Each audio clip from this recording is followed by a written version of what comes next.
Patrick Loubatière, bonjour. Bonjour. Vous êtes l'auteur du livre Les actrices d'Alfred Hitchcock, mais ce n'est pas votre premier ouvrage, c'est déjà votre 28e. Mais avant de parler du livre, justement, pouvez-vous vous présenter en quelques mots à nos téléspectateurs? Alors, je suis professeur de français, je suis également journaliste pour un magazine télé et j'écris aussi des spectacles de théâtre. Et comme vous le dites, une de mes passions, c'est d'écrire et de publier finalement des petits livres qui me tiennent à cœur. C'est de l'auto-édition et c'est un plaisir énorme, liberté absolue dans le choix du sujet, dans la manière de traiter le sujet, dans la mise en page aussi, c'est un aspect qui est passionnant, la date de parution, tout ça c'est énormément de liberté et en contact direct avec les lecteurs. Ça veut dire que les gens peuvent me dire ce qu'ils en ont pensé, il y a un véritable échange qui se crée avec chaque lecteur et ça c'est quelque chose de vraiment exceptionnel. Alors comment vous est venue l'idée justement d'écrire un livre sur les 100 actrices qui ont travaillé avec le maître du suspense? Eh bien, Hitchcock a toujours été mon réalisateur préféré, donc en théorie, ça fait longtemps que j'aurais déjà dû écrire un livre sur lui. Je n'ai jamais osé le faire pour la simple raison qu'il y a déjà plein de livres sur son œuvre et je me suis dit que finalement je n'avais pas grand-chose à apporter. Jusqu'au jour où je me suis rendu compte que sur ce thème précis, il y avait un manque, les actrices d'Alfred Hitchcock. Finalement, il existe certes des livres individuels sur ces actrices principales, Grace Kelly, etc., mais un livre sur l'ensemble de ces actrices, il n'en existait pas. Par exemple, on ne parle jamais des actrices principales de ces films moins connus. On ne parle jamais non plus des actrices qui ont très souvent joué dans son œuvre, mais dans des seconds rôles. Or, il me semble que quand on est un véritable admirateur d'Hitchcock, elles sont importantes elles aussi. Quand on est un admirateur d'Hitchcock, ce n'est pas simplement ses principaux chefs-d'œuvre qui comptent, mais l'ensemble de son œuvre. D'où l'idée de regrouper dans un livre plus de 100 actrices qui sont apparues de manière marquante dans les films d'Hitchcock. Donc, si par exemple une actrice a joué dans 2 films et dans 2 épisodes d'Alfred Hitchcock présente, eh bien vous trouvez dans le livre les références précises de ces 4 rôles, mais aussi des photos soigneusement choisies de ces 4 rôles et également des informations biographiques, bien sûr. Comment avez-vous réalisé cet énorme travail de recherche plusieurs années après le tournage de tous ces films? Oh, le plaisir de chercher, hein, tout simplement, hein, je crois, hein, et le plaisir de trouver. En fait, j'ai toujours aimé faire des recherches. Pour moi, c'est pas un travail quand c'est sur un sujet qui me passionne. Je me régale. Là, on prend le plaisir de découvrir les petits détails, d'avancer au fur et à mesure, de trouver plein de connexions inattendues entre Hitchcock et ses actrices. Donc, ça a été une belle aventure, l'écriture de ce livre. Alors on le sait, Alfred Hitchcock n'avait pas réputation d'être facile sur le tournage de ses films. Alors avec vos connaissances aujourd'hui, avec laquelle de ces actrices ça a été le plus difficile? La réponse est facile, hein, c'est Tippi Hedren. Elle en a souvent parlé dans des interviews ces dernières années. Hitchcock avait été son Pygmalion, hein, il l'avait découverte alors qu'elle avait plus de 30 ans. Il avait fait débuter dans Les Oiseaux, puis Pas de printemps pour Marnie. Mais il a développé pour elle une sorte d'obsession amoureuse qui a rendu forcément leur relation difficile, car cette obsession n'était pas réciproque. Voilà, mais bon, par contre, ce serait dommage si on retenait seulement cet aspect, parce que la grande majorité quand même des actrices qui ont travaillé avec lui ont parlé de lui de façon très élogieuse. Pouvez-vous nous expliquer le choix que vous avez fait avec les photos des actrices en couverture de votre livre? En fait, j'ai voulu être honnête avec les gens, c'est-à-dire que j'ai mis 12 photos sur la couverture, un éventail. J'aurais pu choisir de n'en mettre que 4, j'aurais pu choisir les 4 actrices les plus célèbres, les plus belles, de belles photos couleurs, et ça aurait évidemment bien attiré le regard, j'aurais sans doute vendu plus de livres, mais ça n'aurait pas été conforme au contenu, parce que le livre est beaucoup plus varié. Donc sur la couverture, parmi les 12 actrices que j'ai choisies, il y a bien sûr des actrices très célèbres, mais d'autres moins. Il y a une actrice du cinéma muet, il y en a une autre qui n'a joué que des petits rôles. Je tenais aussi à ce qu'il y ait une brune, et oui, parce qu'on parle tout le temps des blondes d'Alfred Hitchcock, c'est célèbre, mais quand même, comment oublier Teresa Wright, magnifique interprète de L'ombre d'un doute. Et puis il y a également une actrice plus âgée, Dame May Whitty, que vous voyez ici, Une femme disparaît, c'était elle. C'était également la mère de Joan Fontaine dans Soupçon.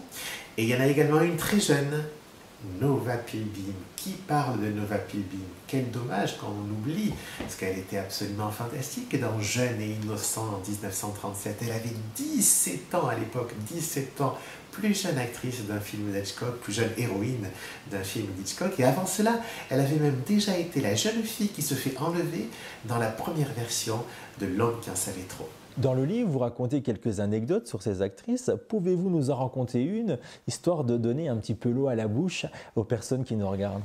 Eh bien, écoutez, j'ai envie de poursuivre sur le thème des actrices méconnues. J'ai envie de vous parler d'un tout petit rôle. Peut-être que ça ne dira rien à certains d'entre vous, mais Mademoiselle Cœur Solitaire dans Fenêtre sur cour. Ce personnage très émouvant, cette femme qui attend désespérément l'amour. Those are just a few of my neighbors. First, I watched them just to kill time, but then I couldn't take my eyes off them, just as you won't be able to. Eh bien, un an après, Hitchcock a fait un épisode d'Alfred Hitchcock Présente, très inspiré de Fenêtre sur cour, et il a rappelé l'actrice Judith Evelyn, Mademoiselle Cœur Solitaire, mais cette fois, il lui a offert le premier rôle. Voilà, j'ai adoré cette anecdote, juste une petite parmi d'autres qui se trouvent dans le livre. S'il fallait en choisir une parmi toutes, laquelle faudrait-il retenir aujourd'hui? Eh bien, si on regarde les chiffres, il y a 2 actrices qui ont été l'héroïne principale de 3 films d'Hitchcock. Il s'agit d'Ingrid Bergman et de Grace Kelly.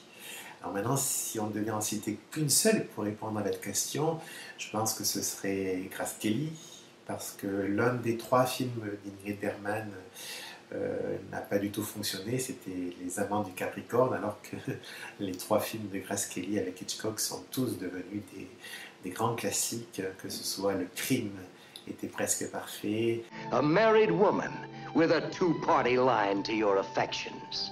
And Mark, ironic, isn't it? That in this design for death, you should be selected to be the perfect alibi for the murder of the woman you love. Are you ever going to tell Tony about us? No. I couldn't possibly tell him. Not now. Fenêtre sur cour, bien sûr, et enfin La main au collier. You have a very strong grip, the kind a burglar needs.